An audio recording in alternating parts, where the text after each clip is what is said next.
திருநீரில் மறந்திருக்கு தெரியுமா? அதை தினம் அணிந்தால் புகழிருக்கு புரியுமா? கந்தன் திருநீரில் மறந்திருக்கு தெரியுமா?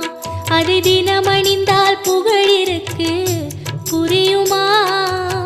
கந்தன் திருநீரில் மறந்திருக்கு தெரியுமா? நெற்றிக் கண்ணில் பிறந்தவனே தெரியுமா? அவனை சுற்றி வந்தால் பலர் இருக்கு புரியுமா? நெற்றிக் கண்ணில் பிறந்த